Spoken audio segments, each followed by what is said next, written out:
Jihadists murdered 12 people at the Paris offices of a satirical magazine. Is this an isolated incident or part of a pattern?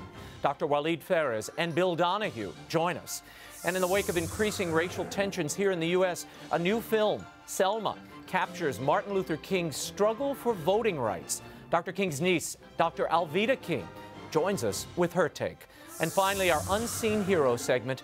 A man diagnosed with stage 4 cancer issues a call to connect with our loved ones in big ways and small. The moving story, an example of Garth Callahan, author of Napkin Notes. It's a segment you won't want to miss. The World Over begins right now.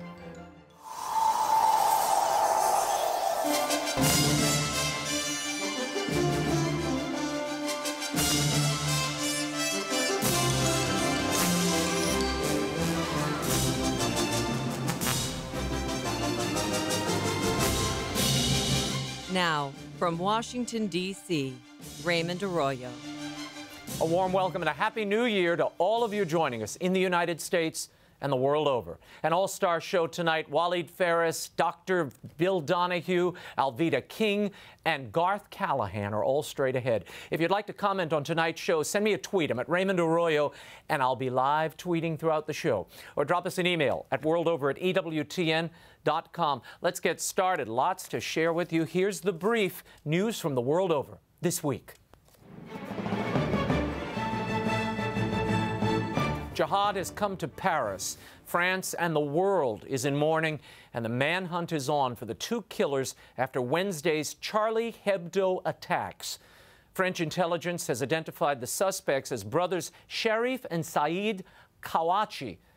The former is a convicted terrorist for his involvement in a network that sent radicalized fighters to Iraq.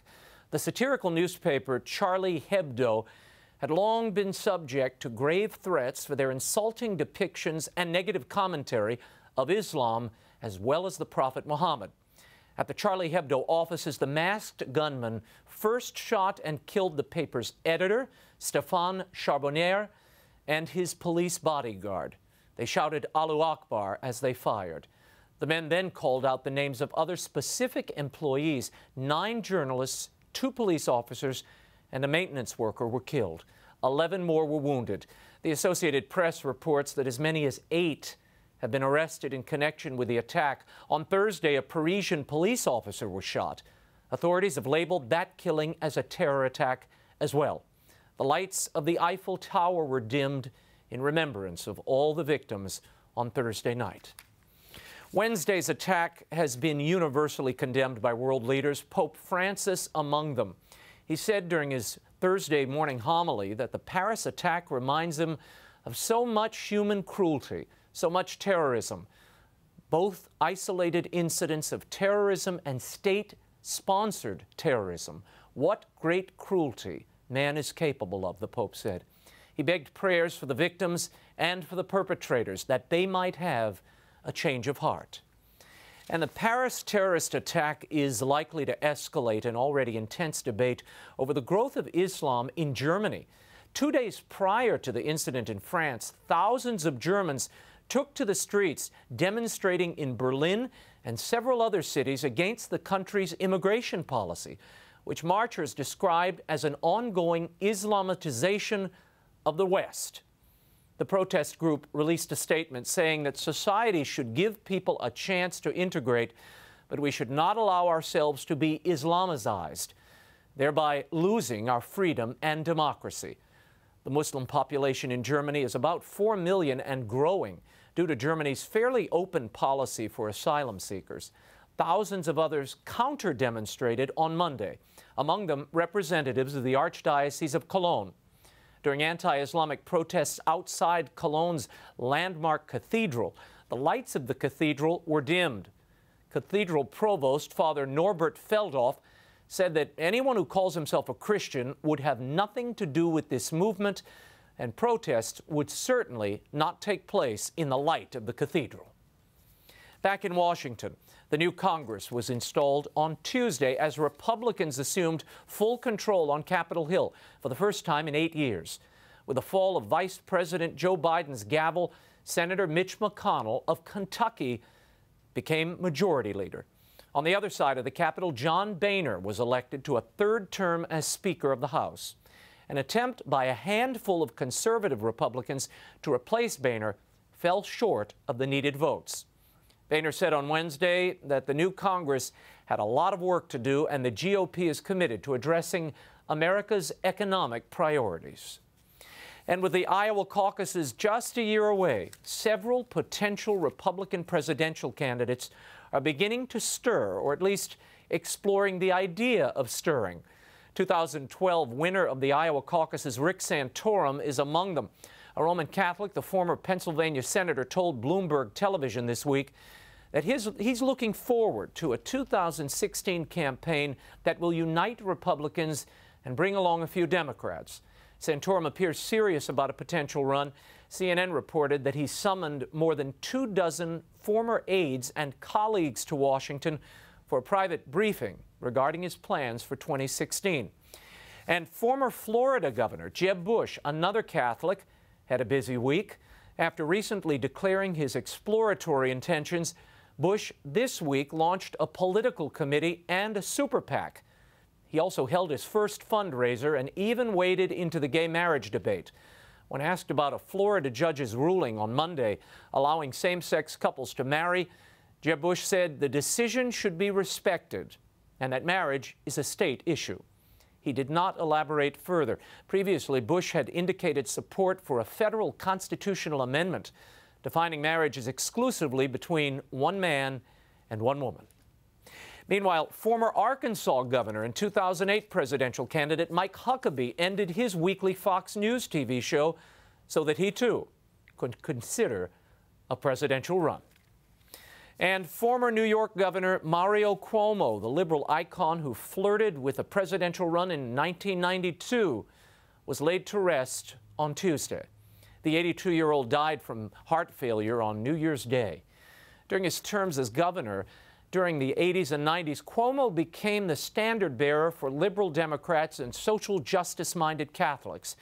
But it was a 1984 speech, one that he delivered at the University of Notre Dame, that will perhaps be his enduring political legacy. In the speech, he suggested that the protection of the unborn was not something Catholics necessarily needed to consider in the voting booth, on the legislative floor, or in the judges' chambers. He said, in short, quote, the approval or rejection of legal restrictions on abortion should not be the exclusive litmus test of Catholic loyalty, end quote. Cuomo was also the first public official to identify himself as personally pro-life, claiming that to impose his religious beliefs on non-believers would violate constitutional principles. The bishops of the U.S. have always insisted that protection of human life was an obligation for Catholics in public life, at the voting booth, and in their daily lives. May Mario Cuomo rest in peace. Meanwhile, in Cuba, the dissident group Ladies in White staged their first protest of the new year. In Havana on Sunday, the group again demanded the release of political prisoners and improved human rights. The group's leader, Bertha Soler, said that they were discouraged by the establishment of a U.S. embassy and the promise of renewed ties between the U.S. and the government of Cuba. Soler implied that President Obama was naive for believing that this would favor the Cuban people. Everything, she said, that comes out of this will benefit the Cuban government. Soler added that the Cuban freedom depends on the people, not on other governments. And the beleaguered Christian population in Egypt received an unexpected Christmas greeting on Tuesday as the Coptic Church celebrated the birth of Christ. Egyptian President Abdel Fattah el-Sisi made a surprise visit to Cairo's main Coptic cathedral for midnight mass. Sisi, who led the 2013 military ouster of Islamist President Mohamed Morsi, was greeted with rapturous cheers. In a short speech, he declared that Egypt's Christians and Muslims are one entity in the world's eyes. And, quote, let no one ask what kind of Egyptian you are. It is not right. We must only be Egyptians, end quote. The minority Christian population had become a frequent target of persecution during Morsi's reign. The violence has continued to some extent. Earlier Tuesday, 2 policemen standing guard at a Catholic church in the Upper Nile were shot and killed. On Sunday, Pope Francis announced the latest batch of prelates who will soon become cardinals. And like those elevated last year, most are from the peripheries of the global church.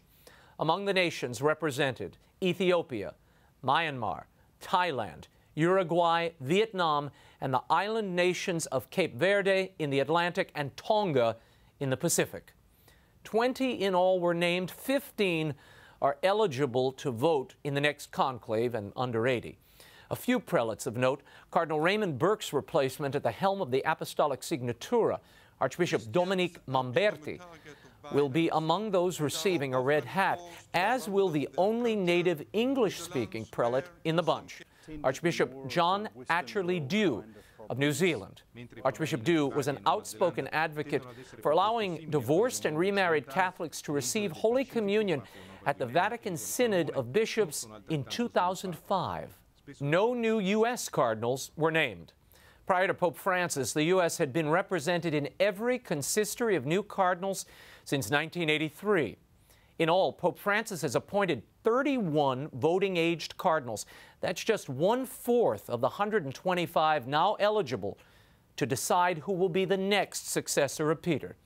The ceremony for new cardinals will be held on February 14th. EWTN will be there with live coverage. And finally, in my hometown in New Orleans, on Thursday, a massive Thanksgiving was offered at the National Shrine of Our Lady of Prompt Succor in honor of the 200th anniversary of the U.S. victory in the Battle of New Orleans. It was the last major victory of the War of 1812. History tells us while the men went to battle, the women of New Orleans went to pray with the Ursuline nuns at their French Quarter convent. A prayer vigil was kept to Our Lady of Prompt Succor on the eve of the battle. Then at dawn mass, during communion, a messenger burst into the chapel to announce, "Victory is ours." The American victory was considered a miracle as their forces were outnumbered by a large, well-trained British army. Many, including General Andrew Jackson, attributed the unlikely victory to the power of prayer. The Ursulines have kept their promise of a mass of thanksgiving to Our Lady of Prompt Succor every year since. When we return, global jihad erupted once again with a brutal terror attack in Paris.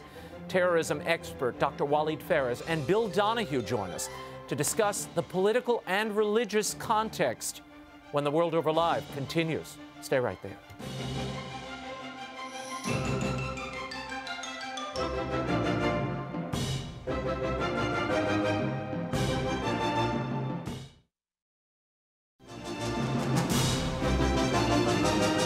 Now, once again, Raymond Arroyo. Welcome back to The World Over Live. 12 people were savagely murdered in the Paris offices of a satirical magazine this week. That magazine had a history of publishing outrageously offensive religious cartoons, including cartoons of the Prophet Muhammad. Now, these attacks came less than a month after the hostage standoff in Sydney and a terrorist massacre of students in Pakistan. Here to tell us about this evolving jihadi war against the West is an advisor to the House Caucus Against Terrorism, Walid Phares, who will join us momentarily from Miami, and Bill Donohue, president of the Catholic League, who joins us via phone. Bill, thanks for being here. Well, thank you for having me, Raymond. Bill, I want to start with something that you wrote this week. You released a statement and you said Muslims are right to be angry. And you cite the, quote, disgusting record of this magazine. Okay, now these people are serial religious haters by anybody's estimation. But then you go on to quote the publisher of this magazine, Stéphane Charbonnier, and he said in 2012, Muhammad isn't sacred to me, and you write, had he not been so narcissistic, he may still be alive. Critics say you're blaming the victims. Are you? No, not at all. I've made it very, very clear that I unequivocally condemn who's responsible, which is obviously the Muslim barbarians. But, you know, there's so many people in this country who just want to take a unidimensional view on this. You know, when a woman gets beaten up by her husband for many, many years, and one day she comes home and she shoots him, she's still the killer, and we got to get her. but we don't stop the conversation, do we? We say, I wonder why this happened in the first place. This guy, had he exercised some restraint, had he exercised self-censorship, which is a very good thing. That's the friend of liberty. Perhaps he wouldn't have gone on out of his way to serially insult Muslims. Now, Muhammad doesn't mean anything to me. He's not my prophet. He's not my God. But the last thing I would think of doing is going around insulting Muslims intentionally and then acting like as if, you know, oh, my God, they're actually horrified that I insulted them. Look, nothing justifies violence against these pornographers.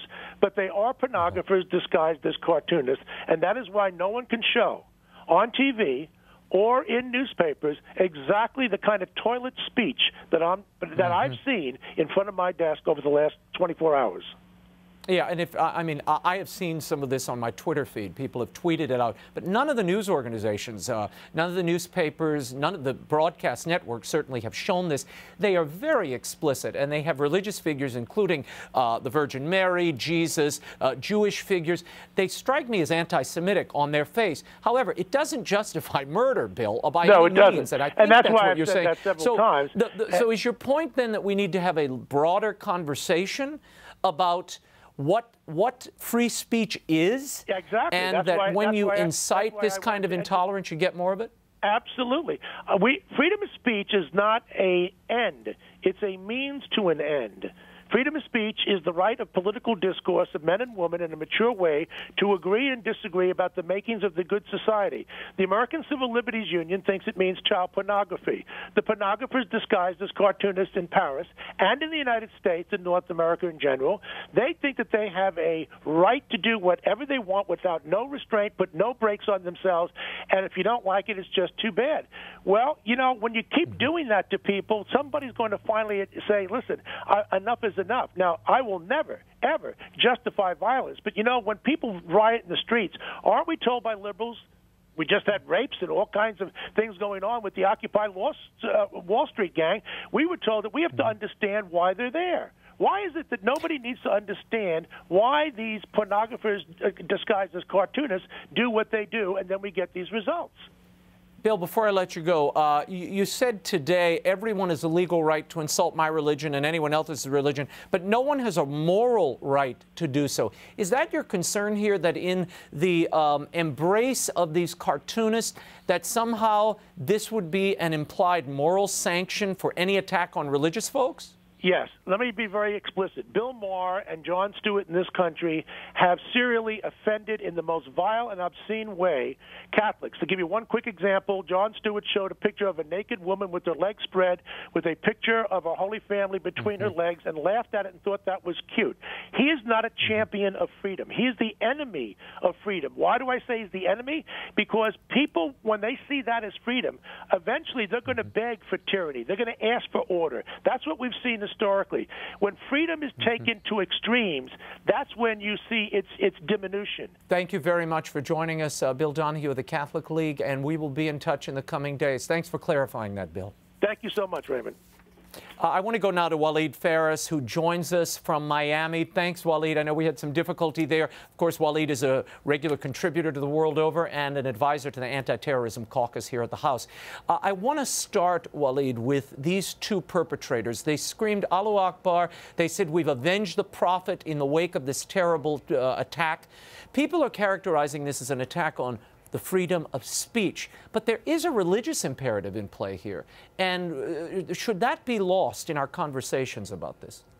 I don't think anything should be lost. But I, as you know, Raymond, focus on the national security component. And I'm very concerned and troubled that this issue, which is between French, satirical, elite, anti-religious, yes, and then those who are very frustrated, those of this religion that have been insulted, but those who attacked have nothing to do with both. This is a jihadi organization. You just mentioned in the introduction that there were attacks all over the Middle East. There were massacres in Nigeria, in Pakistan, the attack in Australia. This is where we should link the stuff to, not to the debate about, religious versus non-religious. That is an endless debate. And basically those who attacked received orders, and those who executed, Raymond, you saw that, like everybody in the video, they did it like a military unit. They got instructions. This is an intimidation of liberal society. It doesn't matter if it's the atheists or the Catholics or other Muslims as well. Yeah, but there is a role that these blasphemy laws in these Muslim countries are playing here, yes?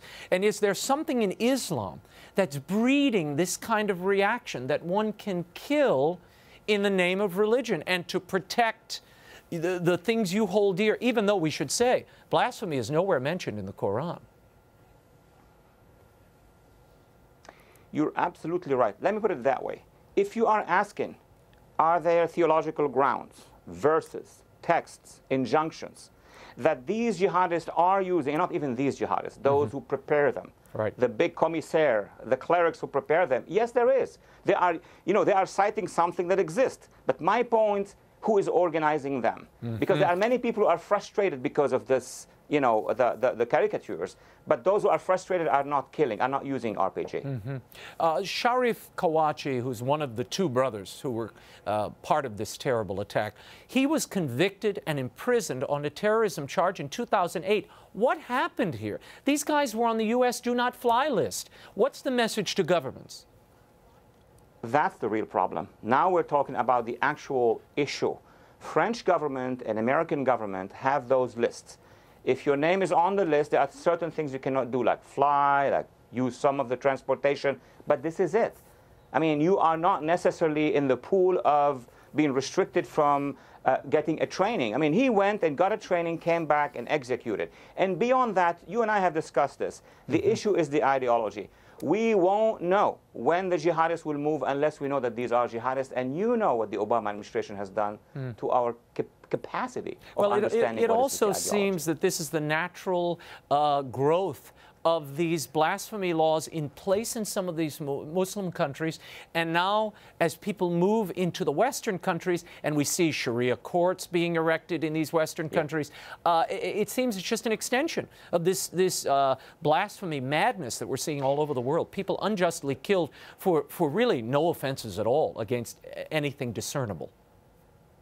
Absolutely. This is the apparatus, this is the infrastructure that the jihadists are bringing with them from the Muslim Brotherhood in Egypt, from the Boko Haram in Nigeria, from Ansar Sharia everywhere else. And whenever they migrate, either jihadists, not the communities, they bring with them their form of Sharia law, and of course they're going to use them in executing individuals in the West and maybe communities. Walid, one of these brothers spent time in Yemen, we are now learning. Do you think Yemen directed this attack? You said earlier, these guys were trained. This was a military operation. They had their hoods, they knew where they were going, they had tactical equipment, they moved in, they hit their targets, they moved out. Do you believe Yemen might be behind this attack? I wouldn't say Yemen as a country. There are two networks overseas now. It's very clear. It's either Al-Qaeda, and Al-Qaeda has a base in Yemen, in Somalia, and other places, or it's ISIS, the Islamic State. Their training, when I've observed that video and confirmed with other experts, is identical to ISIS or Al-Qaeda. This is not your individual frustrated person who becomes a lone wolf or even a pack of lone wolves. This is a military unit. They moved in and out as if they were trained, as if they were possibly in Yemen. We don't know. You said, Walid, that this is an act of war. How so? The media claims it's an attack on the freedom of the press. It's an act of war by a movement, the jihadist movement, that wants to destroy our freedom and liberty. And I'm making a distinction here. Yes, it's an attack against liberty, but not by isolated extremist individuals, who are frustrated, they have no job, they have no emotional life. No. This is a unit that received instructions to send a message to the West that we will shut you down. And of course they chose the one that is most controversial, but who says they're not going to come to other media? See what they've done in the Arab world, in Iraq and Egypt. They killed people who are Muslim in Muslim media who do not go by what they want. So that's why I'm saying it's not just about this caricature. They caught the most controversial, but that's the beginning. What happens to immigration policy in the EU? Is a clampdown coming? Some of the people I'm talking to in Germany, in England, in France, they have a lot of robust conversation and they would like to see a change. Do you see that coming as a result of this attack? Well, look, Raymond, you know, there is a rise in the protest, in the demonstrations. In Germany, in Britain, in France, you're going to see even more than that, especially if the jihadists would do more. But at the same time, there is the super lobby, the petrodollar lobby, that would block the government and tell them, if you do this, then you're going to have what France got in 2005. You remember those thousands and thousands of militants burning 10,000 cars? That's in the background of the French government. They're afraid of getting that again, or some sort of oil sanctions coming from the region. So it's a very tough call. But I would say the more the jihadists are going to strike, the more the Europeans will have to change their laws. Very good. Walid Phares, where does this go? What are you hearing from the people on the Hill? Is there concern here in the United States that we could see this kind of small tactical attack on our own shores? Raymond, we are having those attacks. I mean, look, the numbers. The Paris attack, 12 killed. We in Fort Hood got 13 with one man. And then in Boston, we also got those who killed and then fled, and the whole police is after. So on both sides. Yes, sir, 2 brothers and 2 brothers. On both sides of the Atlantic, we are seeing this happening. My projection, unfortunately, that this is going to escalate. The more ISIS and Al-Qaeda are strong in the region, and Iran as well, the more we're going to see these jihadi cells roaming in the West. Walid Phares, we will be in touch in the coming days. The Lost Spring, U.S. Policy in the Middle East and Catastrophes to Avoid by Dr. Walid Phares is available at bookstores everywhere. Thank you for being with us. This year marks the 50th anniversary of Dr. Martin Luther King's historic march from Selma to Montgomery, Alabama. When we return, we'll discuss the new film with MLK's niece, Dr. ALVEDA King, and we'll get her take on the state of race relations in the U.S. today. The World Over continues in a moment, and an inspirational story you will not want to miss is straight ahead. It may change your life. Stay right there.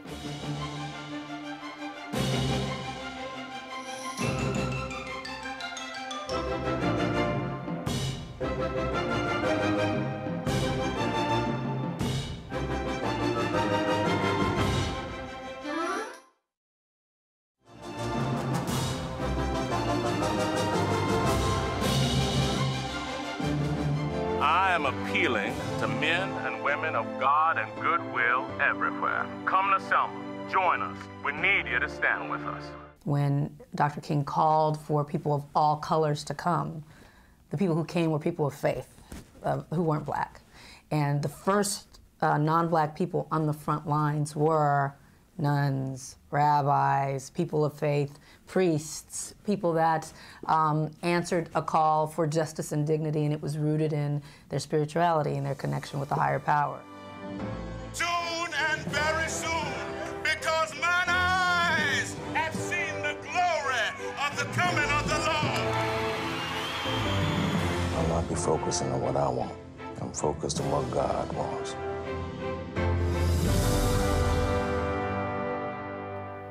Welcome back to The World Over. In 1965, an Alabama city became the battleground in the fight for voting rights.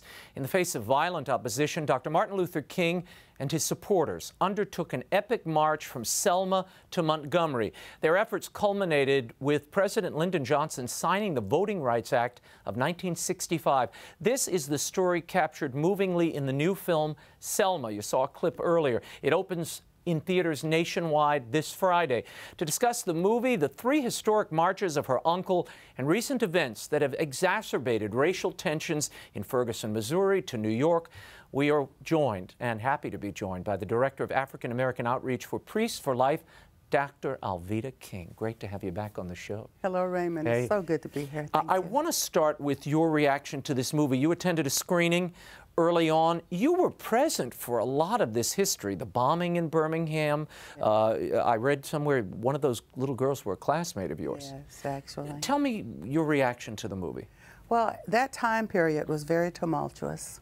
I am so glad that the film has been made. I did see a pre-screening, and although it's not historically accurate all the way, it is historically relevant. It's entertaining, it's dramatic. For people who were not yet born in the 60s, they need to see it. We all need to see it. But I remember the church being bombed, the 16th Street Church, one of the little girls I went to school with, our home in Birmingham, Alabama, A.D. King and Naomi King, my parents, the church parsonage, we were there. My first children's march, I went on one of those children's marches and faced guns and dogs and billy clubs. So those things were accurate. But one thing I think you and I can agree, the spiritual aspect, those were praying men and women. They prayed. I was really impressed by this aspect of the movie. It is the first time I can remember seeing a major Hollywood film where Dr. King's movement is depicted in the proper context as a Christian movement with prayer. Yeah, and you see him praying when he's in jail. They're reading scripture to him. He gets on the phone and calls Mahalia Jackson. Yes. And says, "I need to hear the voice of the Lord." Let's hear that song, Precious Lord. She sings to him. There are those beautiful moments, and the prophetic voice of King is intact here in the pulpits as he travels about. So all of that, I think, really was well done and captures a bit of the truth that, for whatever reason, some people, I think, are trying to distance from this story and from Dr. King's legacy. What would you have liked to have seen? Well, there's a personal aspect. My father, Reverend A.D. King, Tell us about was him. at some of those meetings in the White House. He was near his brother. Aunt Coretta, Martin's wife, sent me a picture of Selma with Uncle Emil, Aunt Coretta, and Daddy diagonally right behind them. A.D. King was right there. But you didn't see him in the movie. You never heard his name. But you can't get everybody in a Hollywood movie. I understand that. And I still recommend the movie. I actually liked it. Yeah, no, I did too. I did too. I found it very moving. Now, there's some criticism of LBJ and the way he's depicted here. Did you have a major problem with the way Lyndon Baines Johnson, he is depicted as a bit of a political huckster, kind of with an eye on the history books, and that's why he eventually moves forward with the Voting Rights Act, not necessarily because he was supportive of the cause. There was a lot of politics with him, but I believe he was beleaguered by it. I believe he really wished Martin Luther King Jr. would just disappear, not die, but just disappear. Certainly, because it was a political quandary for him. But in all fairness, I believe that the deliberations were a little more serious. They weren't as one-on-one. I think there was a lot going on at that time in our history. So, yeah. Tell me about there is a moment in the movie where they do deal with the alleged infidelities of Dr. King. Coretta comes in and asks him very simply, a very simple question. I don't want to ruin it for people, but I thought it was delicately handled. Did you have a problem with it? Well, I thought about it, and I said this to people. Martin Luther King Jr. was 100% a man of God. So was David. Yeah, you know, so was the woman caught in the act. There were no perfect human beings. All the Bible heroes had issues. Moses lost his temper. And Martin Luther King Jr. was called the Black Moses, and Moses killed somebody with his temper. But God was very close to Moses and David and so many, and God was very close to Martin Luther King Jr. No, I thought it humanized him. Yeah, it humanized him. He was a man, and we see the human face of this man that otherwise is depicted in that monument down the mall here. But he was a man of God. He served God. He loved God with all his heart. I know that. Tell me about Ferguson. You were there in Ferguson when we saw this explosion of a reaction to the Michael Brown slaying. These riots were unbelievable at times. Your reaction, was that an appropriate reaction? And is that in keeping with the King legacy, in your opinion? I have many friends in St. Louis, and they called me, church people, people in the community, community leaders, and they said, come. And I knew they were not out burning stores and throwing rocks. They were not doing that. They were praying. It's almost like a tale of two cities. You see a group of people who are terrorizing and burning, and you see a group of people who are praying. And so I was with the prayerful people. Many of the people who were doing all of the terroristic acts did not live in Ferguson or Missouri. Yeah, they were imports. But they were, and one of the ladies whose stores was firebombed, a black lady who had an antique store, and she says, well, I wanted justice for Michael Brown, but did they have to burn my store? That's exactly what she said, and she lived there, and she was a black businesswoman there. So everyone was not violent nor terroristic. We did a lot of praying during that time. There was a tent meeting, 21-day tent meeting. Michael Brown's uncle was there praying in the tent with us. Are you concerned about this explosion, if you will, of these racial hot spots around the country and the media role in seemingly fanning these flames at times. I mean, let's face it, Ferguson is a local situation. Yes, it is. But it became a national and an international event because of the presence of the press in some instances. Or am I oversimplifying? You are not oversimplifying. I've said to the media, those who will allow me to say it, we're one human race. Acts 17:26, of one blood. So if we're brothers and sisters, my uncle had a quote, we must learn to live together as brothers, and I say and sisters, or perish as fools. And so we have to remember that we are human beings dealing with human beings. It has little to do with our skin color. And so to see those fans flamed without seeing the reconciliation, the 12 steps, the principles, 6 principles and 6 steps of nonviolent conflict resolution, that's what Martin Luther King Jr. would bring to us today, to the beloved community. Yeah, no, it's a shame when you see these divisions. Brothers and sisters. And the politics surrounding those divisions, Oh, yeah. because some use that for their advantage one way or the other. Right. What do you make of the New York situation? You're there in New York. You work there. Yeah.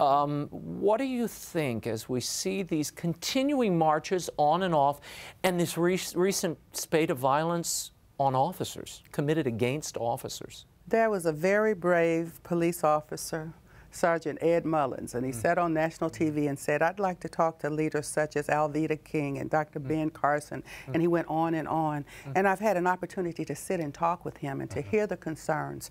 And he agrees that there needs to be communication, that we have to recognize that police officers are people, and yet the people that they're sworn to protect or correct are still people. And to hear a real serious police officer say that, that makes me believe that there's hope for the New York Police Department and for all of the law enforcement around this nation. Do you think, as some have suggested, that African Americans are targeted by the police? I believe sometimes African Americans are what we call low-hanging fruit.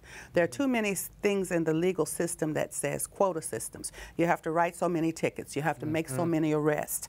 And it's often easier to target African Americans who are not going to have the attorneys or to have the understanding of the law that's necessary to go through the process. So this quota system that's driving the economics leaves African Americans very vulnerable. I would agree with that. And now, you have suggested that, in some of the reports I've been reading here, that if Black Lives Matter and these riots and these marches are taking place, if lives matter and people are really concerned, they should be marching against abortion. Yes. Why did you say that? Another police officer from Milwaukee. Originally said that? Yeah, oh, really? Officer Clark.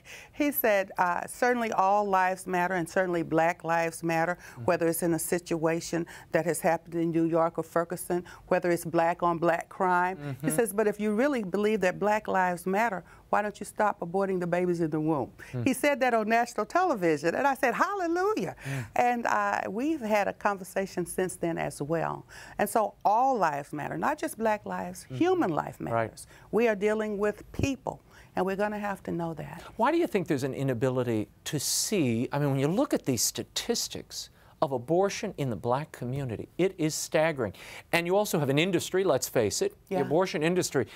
When they decide to build one of these megaplexes, they don't do it in the middle of lily-white gated communities. They go in the middle of Hispanic and mostly Black communities. Why? And why the inability of the leaders in the Black community to see what's happening?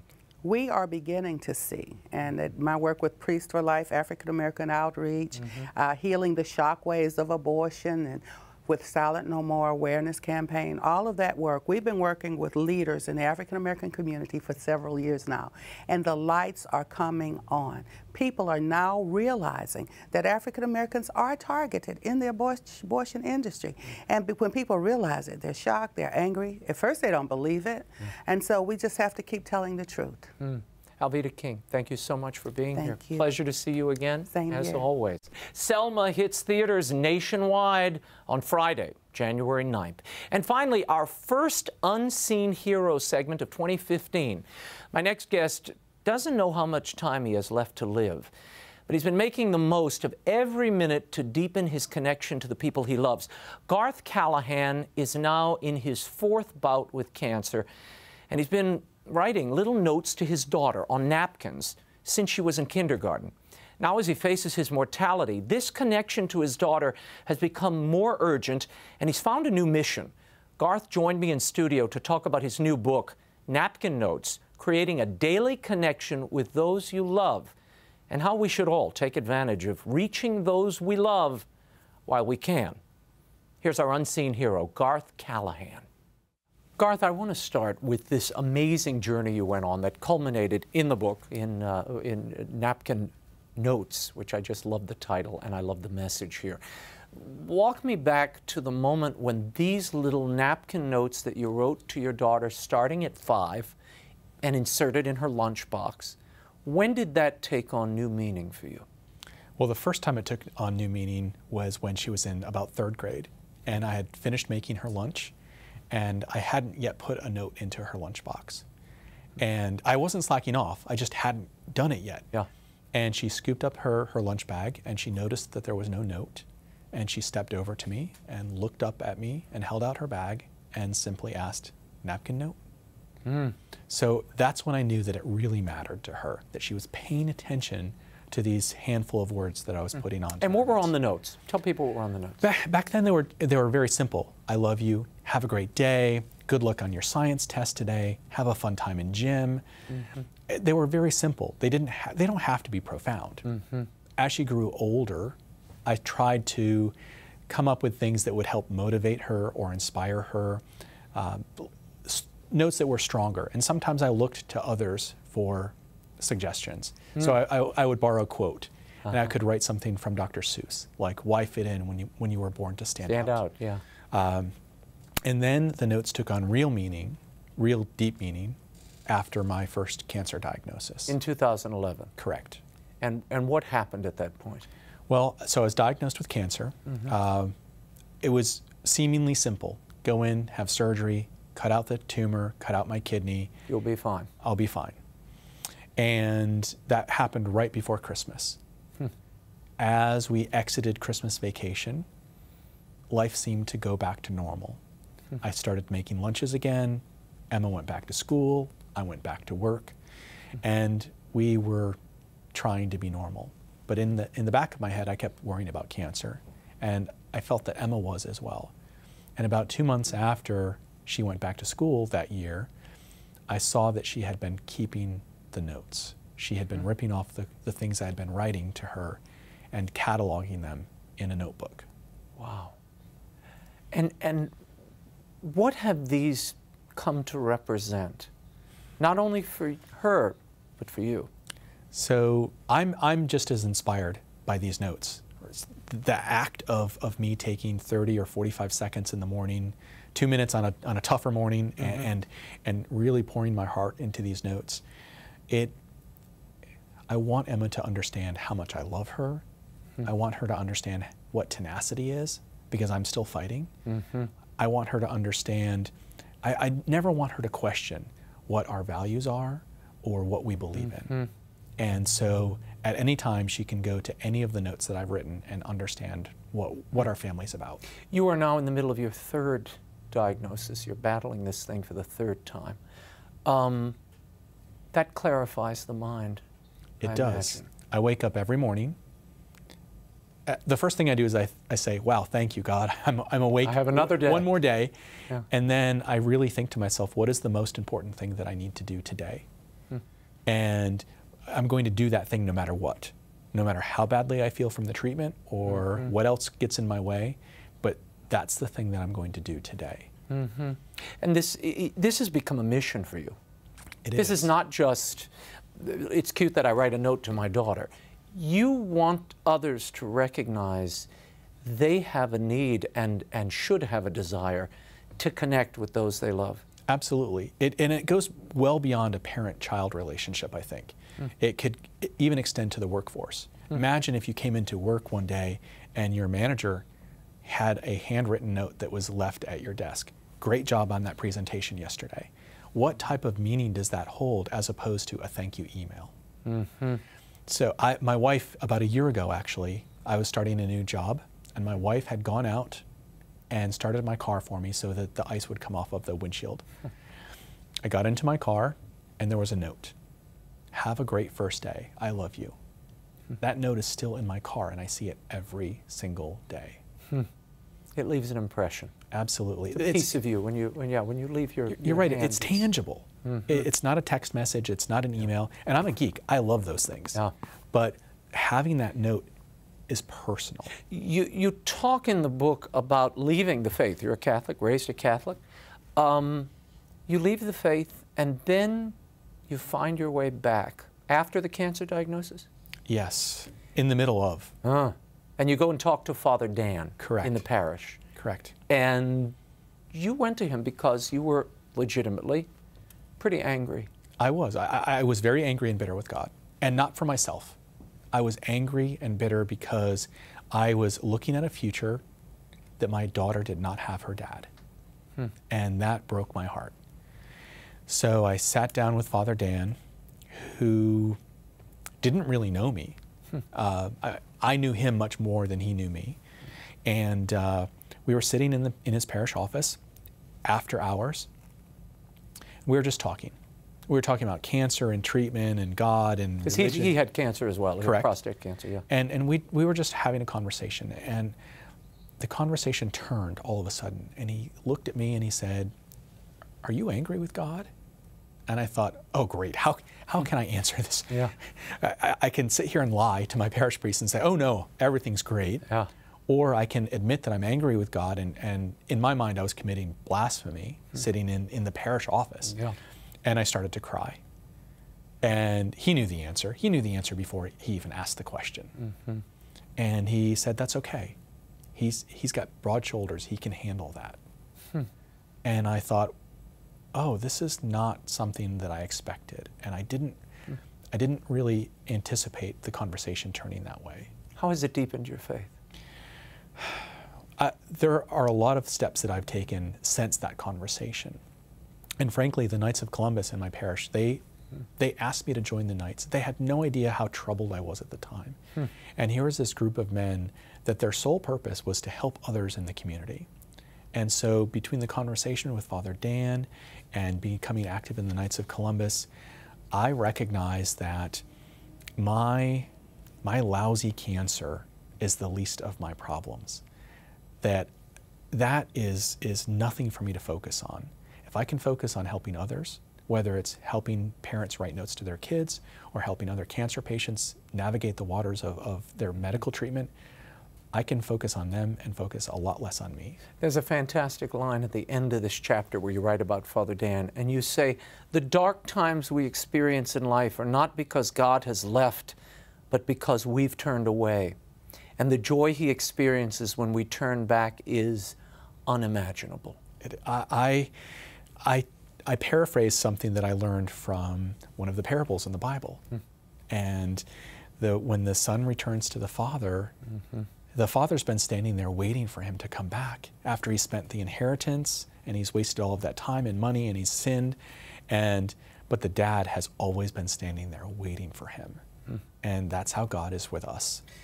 Tell me what happened last year when you received the 4th cancer diagnosis. You make a decision. Correct. So let's be really honest. I freaked out. Oh, right. So my doctors. Or I can't imagine. My doctors have, and it's not that it's this diagnosis. It's this type of diagnosis, and my doctors have a very serious conversation with me. And whether they start talking about statistics in 5-year lifespans or median lifespans or however they slice and dice the numbers, it doesn't look good. And so I grabbed some calendars and counted up how many school days there were going to be between then and my daughter's high school graduation. And it was 826, if I counted correctly. I think I did.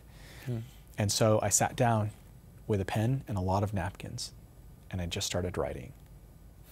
And I did it at night in the dark of the house because I didn't want my family to know that I was doing this in case I died. And you see this as a long-term gift to her? I do. I grew up in a family full of undertakers. My dad was a mortician, my mom's dad, an uncle, a cousin. And so we've had very frank discussions of death and dying, but never about me. Right? Yeah. It's always somebody else. It's always somebody else. It's always exactly. somebody else. And this is the thing the book draws out. It reminds us, you know, those saint pictures, they always had the skull and bones in the corner. Well, that was to remind you, this is the end for all of us. We are all mortal. Right. And so I recognize that at some point in time I'm going to die. Hopefully not today, hopefully not this year, but at some point in the future. And I hope that Emma can recognize the gift that I have left her in these notes. Ideally, my goal is to live long enough to hand them over to her personally on her high school graduation day. Well, we pray for that. Amen. Now, you also say the book is not about cancer and dying. Correct. It's about making connections. It is. What are people at home missing? What are we not doing that we should be doing? We're not holding each other's hands. We are not looking around our community. My community has lifted me up and has carried my family for over a year. And I'll share some quick examples. Cancer is a very expensive disease to fight. And we have financially struggled for the past 12 months or so. We would come home and find gift cards to grocery stores in our mailbox. We came home last December after being out for an afternoon, and there were presents all over our front porch. And there were personalized presents. There were presents for our dog. There was a back scratcher, and I read the symbolism into that. Garth, we're scratching your back. We have continued to receive because people are paying attention. My next door neighbor, Mike, mows my lawn from time to time because I don't have the energy or stamina to do that. So on Saturday mornings, I have to be humbled and I watch my wife mow the lawn. Now, look, I don't love to mow the lawn, but I don't want to be in that position. So Mike, from time to time, does that. So really, this book is about paying attention to those who might need your help. Build a connection. Just do something simple for them. It doesn't have to be big. We don't have to cure cancer. We don't have to solve world hunger. What we have to do is help one person in need. And my favorite quote today, it's something I wrote on Emma's napkin a few months ago, and I hold this dear to me, is a quote by Mother Teresa. If you can't feed 100 people, then feed just one. True, true. You have continued to work. Yes. Even though there is the doctors say, there's a finite amount of time. Why have you decided to continue working? Well, part of it is I think I'm serving my family. So by working, we are able to remain normal. You know, I took a class a while ago on how to best serve your family financially, and one of the things that they shared there is if your family is in debt or you're kind of struggling, you know, it's okay for the dad to go deliver pizzas a couple of nights a week. That there's honor in that, and that's serving your family.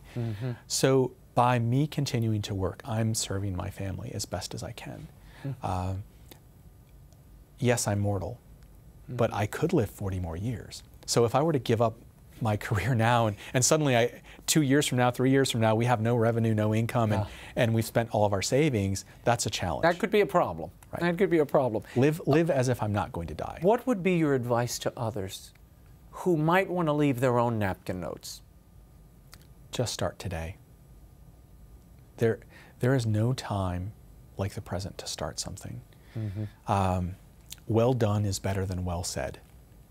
It doesn't, writing a note is not, I'm not looking to become the next Hemingway. It's a pen and a piece of paper and 3 words, I love you. That's an easy way to start. There's going to be a movie?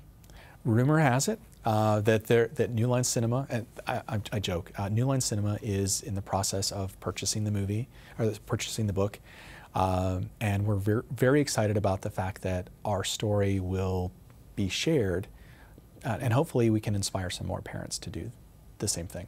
What do you want your legacy to be, Garth? I only need one personal legacy. And the purpose of the book, the reason why I have the life lessons in there are for Emma. And whether it's 5 years from now or 50 years from now, I don't want Emma to ever question who I was or what I stood for. And she has said already at 15 that she's committed to writing notes to her children.